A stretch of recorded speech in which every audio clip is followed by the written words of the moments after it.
Hello students, welcome to RPS online study group. आज हम discuss करने वाले हैं मैटर इन आवर सराउंडिंग के पेज नंबर 10 पे जो इन टेक्स्ट क्वेश्चन है उनके बारे में। हमारा फर्स्ट क्वेश्चन क्या कहता है, why does a desert cooler cool better on a hot dry day. ठीक है, तो किसी गर्म सूखे दिन हमारा जो कूलर होता है वो ज़्यादा अच्छी ठंडक क्यों देता है।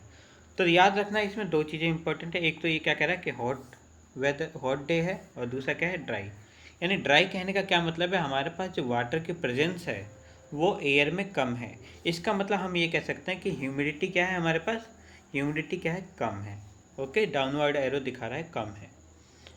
अब आप एक बात याद रखना, मैंने जब आपको इवेपोरेशन पढ़ाया था तो इवेपोरेशन का ह्यूमिडिटी के साथ क्या रिलेशन बताया था। ह्यूमिडिटी क्या थी, humidity presence of water vapour in air है। ठीक है, तो यदि हमारे पास इवेपोरेशन और ह्यूमिडिटी का रिलेशन देखें तो evaporation is indirectly proportional to humidity. इसका मतलब क्या है कि यदि हमारे पास ह्यूमिडिटी ज़्यादा है, ठीक है, ह्यूमिडिटी ज़्यादा है तो इवेपोरेशन क्या होगा, कम होगा। ये बात समझ गए।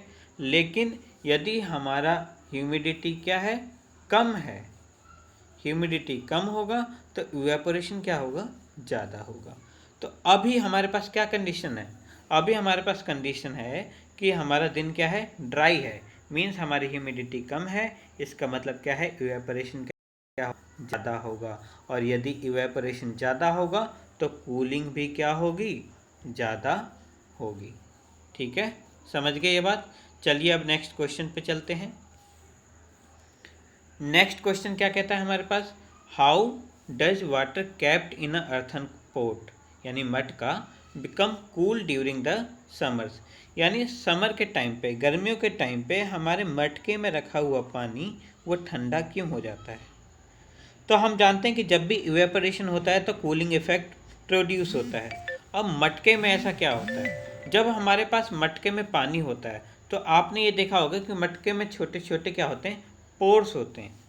ठीक है, छेद होते हैं। इनके थ्रू जो हमारे अंदर लिक्विड रखा हुआ है, वाटर रखा हुआ है, वो बाहर आता है। बाहर आता है तो बाहर आने के बाद वो इवेपोरेट हो जाता है। ठीक है, और इसी इवेपोरेशन के कारण हमारा जो मटके के अंदर रखा हुआ पानी है वो ठंडा हो जाता है। ओके, अब समझ लो कि जितनी ज़्यादा गर्मी होती है पानी भी उतना ही ज़्यादा ठंडा होता है। ठीक, तो ऐसा क्यों होता है, जितनी ज़्यादा गर्मी होगी हमारे पास इवेपोरेशन भी क्या होगा, उतना ही ज़्यादा होता है। हमने डिस्कस करी थी प्रॉपर्टी इवेपोरेशन की कि इवेपोरेशन चार चीज़ों पर डिपेंड करता है। तो जैसे जैसे टेम्परेचर बढ़ता था वैसे वैसे इवेपोरेशन ज़्यादा होता है। अब चलिए नेक्स्ट क्वेश्चन की तरफ। नेक्स्ट क्वेश्चन हमारा क्या कहता है कि why does our palm feel cold when we put some acetone और पेट्रोल और परफ्यूम ऑन इट। अब एसीटोन हो जाए, पेट्रोल हो जाए, या फिर परफ्यूम को अपने हाथ में रखने पर हमें ठंडा क्यों महसूस होता है।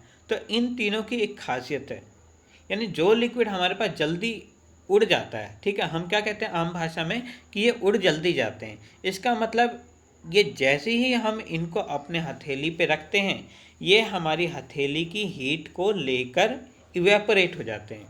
और ये इवेपोरेट होते हैं तो इवेपोरेशन के दौरान क्या होता है, कूलिंग इफेक्ट प्रोड्यूस होता है। इसी वजह से हमें क्या होता है, कूलिंग महसूस होती है। ओके, तो क्या बोल सकते हैं कि इवेपोरेशन होता है और particles of liquid absorbs energy from the surrounding. अब सराउंडिंग यहाँ पे क्या है हमारे पास, किसके यहाँ, हथेली में है, तो हाथ की हीट को लेकर वो क्या होते हैं, इवेपोरेट हो जाते हैं और हमारे हाथ को क्या ठंडक महसूस होती है। चलिए अब नेक्स्ट क्वेश्चन। नेक्स्ट क्वेश्चन कहता है कि why are we able to sip hot tea और milk faster from a saucer than a cup. यानी प्लेट में यदि हम चाय पिए तो जल्दी से पी लेते हैं, ठीक है, लेकिन यदि कप वगैरह से पिए उसी चाय को तो क्या होता है कि जल्दी नहीं पी पाते। तो आपने कई लोगों को देखा होगा कि एक प्लेट में चाय को डाल के पीते हैं, क्यों, प्लेट में डालने से क्या होता है, तो प्लेट में डालने से मान लो कि हमारे पास जो कप है, कप को ऊपर से देखें तो कितना सरफेस एरिया होता है, थोड़ा सा। अब प्लेट हमारी क्या होती है, चौड़ी होती है। अब आपका जो लिक्विड है, हमने इवेपोरेशन पढ़ा था, इवेपोरेशन एरिया के साथ क्या रिलेशन होता था कि जितना ज़्यादा इवेपोरेशन होगा मीन्स एरिया भी उतना ही ज़्यादा होना चाहिए। एरिया ज़्यादा होगा तो इवेपोरेशन क्या होगा, ज़्यादा होगा, और एरिया कम होगा तो इवेपोरेशन भी क्या होगा, कम। अब इन दोनों में किसका एरिया ज़्यादा है, ऑब्वियसली इसका एरिया ज़्यादा है, प्लेट का। तो जैसे ही हम चाय जब हमारी कप में रहती है तो कम इवेपोरेट होती है, ओके, तो यानी कि वो ज़्यादा जल्दी ठंडी नहीं हो पाती। ठीक, इस तरह से हम बच्चों को कह सकते हैं कि यदि हमारे पास जो हमारी चाय है प्लेट में होगी तो वो ज़्यादा जल्दी ठंडी हो जाती है। क्यों, क्योंकि एरिया क्या है, ज़्यादा। एरिया ज़्यादा है तो इवेपोरेशन क्या होगा, ज़्यादा, और ज़्यादा इवेपोरेशन होगा तो कूलिंग भी क्या होगी, ज़्यादा, यानी चाय जो है वो जल्दी से ठंडी हो जाएगी प्लेट में। ओके, अब नेक्स्ट क्वेश्चन करते हैं। What type of clothes should we wear in summers, यानी गर्मियों में हमें कैसे कपड़े पहनने चाहिए। तो सब जानते हैं कि गर्मियों में हमें कैसे कपड़े पहनने चाहिए, गर्मियों में हमें पहनने चाहिए सूती कपड़े, ओके, कॉटन क्लॉथ्स कहते हैं।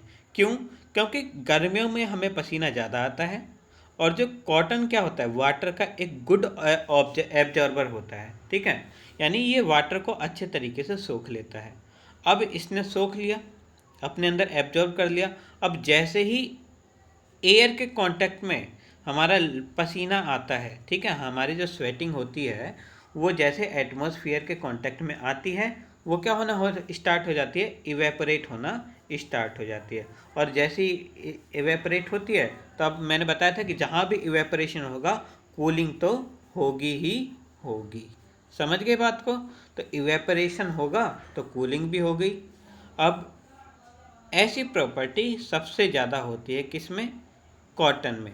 बाकी और किसी कपड़े में इतनी ज़्यादा एब्जॉर्बिंग कैपेसिटी नहीं होती, इसलिए हमें कहा जाता है कि गर्मियों हमें सूती कपड़े पहनने चाहिए। चलिए अब कुछ और क्वेश्चंस को डिस्कस करते हैं। तो बच्चों सबसे पहले हमारे पास अब आए हैं एक्सरसाइज के क्वेश्चंस।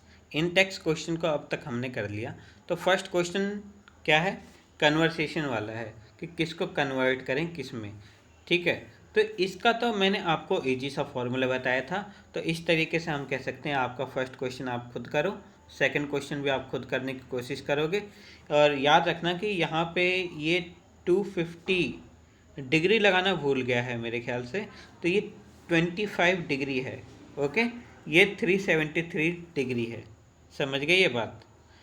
और इसके बाद देखते हैं थर्ड क्वेश्चन। तो थर्ड क्वेश्चन बच्चों मैं ये कहना चाहूँगा कि इसको फिर कभी और करते हैं, डिस्कशन करेंगे। जब तक आज जो समझाया है उसको अच्छे से समझो और एक्सरसाइज के फर्स्ट और सेकंड क्वेश्चन को खुद करने की कोशिश करना। Okay, bye.